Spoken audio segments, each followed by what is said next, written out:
Hey guys, what's going on? This is Car number 5. Today I want to go over some more live content updates, including the monthly award flashbacks, the new Carlos Correa, and there's also a new Hanley Ramirez Impact Veteran Program. Not really a huge surprise, but let's go over this Hanley Ramirez program real quick. So for this one, you have to match his stats of Impact Veteran Series hitters in Diamond Dynasty games. So first, the computer should count. Just a lot of grinding there. This one you have to get 4 hits, 3 runs, 1 double, 1 home run, 1 RBI in one game. That may sound like a lot, but I don't know, that could be annoying. It looks like you can do it offline as well. This one is fielding assist. Shouldn't be too hard, just play a lot. This one you have to collect, so you have to get the Miami Marlins hardware from the Marlins Team Epic Rewards. So if you guys want to do this mission, you better get on the ball, do the collection for the Marlins, and do the Team Epic. Collect power or contact. This one shouldn't be too bad. You're just going to have to find hitters with a rating of 90 or above. Contact or power. And now then this one you have to exchange Dodgers. So if you guys are interested in this card, it's really good too. So if I can find it, I'll show you guys. Alright, so they do have it in the game. Yeah, this card is a straight beast at hitting. Straight monster at hitting. And this card can play first base. Honestly, this card might be better than the Goldie at first base, or I don't know about the pull holes, but I think it can give the Pulse a run for its money. This card can hit. You can also play it at short, third, and left. So the fielding isn't very good. I wouldn't recommend playing it at short. But man, this card can straight out hit. So I would say this program is definitely worth doing, and definitely go out and get that Team Epic Hanley. All right, so next they have a new player epic for this 94 Carlos Correa. I'm not exactly sure on the exact missions you're supposed to do, but I have a good idea. Epic 1, beat the Astros on All-Star, and then I think the next one is collect the Player of the Month cards, and the third one, I don't know if you have to compile some stats or whatever, I don't know, but you get the gist of what you're supposed to do to get this Correa. So let's go ahead and look at this Correa card, and let's look at the other Player of the Month cards that you have to collect. So one of the cards you have to collect is in the ticket store, this Diamond Lance McCullers, which is a cool card to see. He led the majors in ERA and finished 4th in WHIP for the month of May. If you actually look at this card, is it usable in my opinion? Probably not, because he doesn't have a slider. But it's still cool that they're giving diamonds pretty much for free in the ticket store. I would not want to spend 3,000 tickets on this card though. I know he can throw, mid to upper 90s, but having no curveball sucks. His per nines aren't too bad. I'd say they're slightly above average for a starting pitcher for a diamond.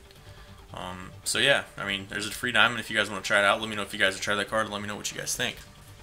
So basically, there's a limited amount of these packs you can purchase, 20,000 stubs. I really don't think it's worth buying them. If you really want the players, just get them on the market. It's too much of a risk.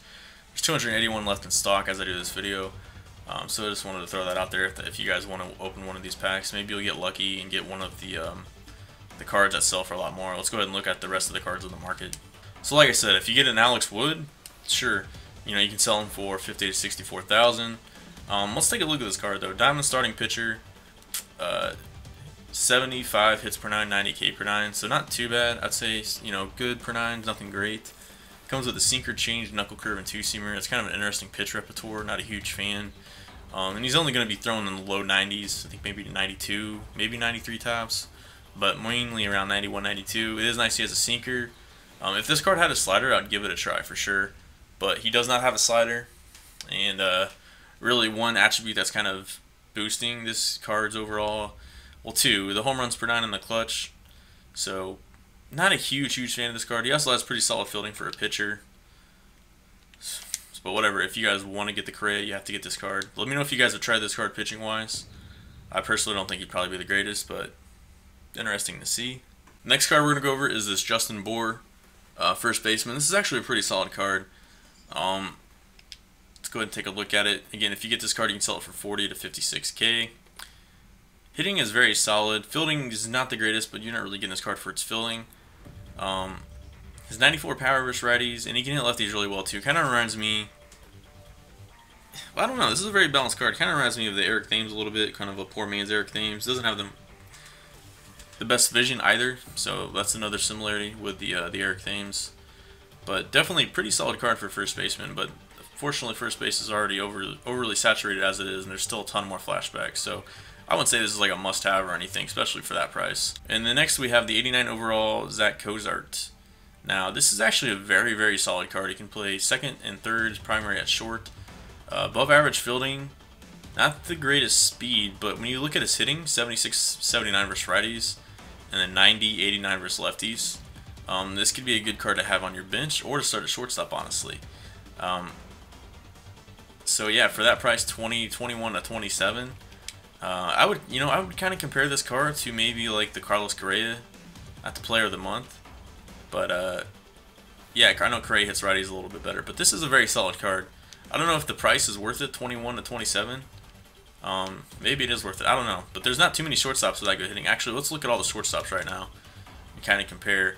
I mean, I would take him over Lindor. Corey Seager might get downgraded, even though I do give Corey Seager the advantage right now, especially with the swing. But you can kind of see he's kind of in that boat with Correa, but Correa hits righties better, and Cozart hits lefties better. But Correa hits righties better than what Correa hits lefties, in my opinion. So I would almost argue that Cozart card is better. The gold Correa is a little bit cheaper though. And then really you don't have any other shortstops that hit nearly that well. So yeah, this is a very solid shortstop card. Next on our list we have the 88 gold Devin Travis. He hit 364, 4 home runs, 19 ribbies, it's 16 doubles in the month of May. 91, 93 contact versus righties and lefties, and he has a little bit of pop as well, 60, 62. And he can only play second base. Fielding is okay. The speed's above average. Honestly, for 5,000, this is actually a pretty good card in my opinion. He probably would have made my top 10 second baseman for sure. I don't know where I would have put him, but he kind of reminds me. I mean, honestly, I like his hitting more than somebody like Altuve because he's over that 60 threshold. So this looks like a really solid card at second base. The fielding and the speed's not as good, but definitely a very, very solid card. Especially for that price, 5,000, that's a really good deal. And then finally, we have this Glover. He had 5 saves without allowing a run in the month of May. And this guy can throw in the mid to high 90s, 94, 95, 96. Comes with 5 excellent pitches, and he has a very good slider. Honestly, guys, this card for a 3,000 stubs is an amazing deal. Honestly, I would highly recommend trying this card in your bullpen, especially for that price. But this pitcher has everything you asked for. He might take the place of somebody like Correa, who recently got downgraded. So really, a lot of these cards really seem like worth a try. The McCullers and the Alex Wood, I'm not so sure about, but all the other ones, besides, you don't want to spend 50, 60K for a first baseman for Justin Bour, but these gold cards look really worth a shot to try. So those are it for the Player of the Month. Then you have to collect all of them to get the Correa, which we haven't even looked at yet. So you collect all those cards, do the mission, you get this 94 overall Carlos Correa. You can play second base and third base, and I want to talk a little bit about this card.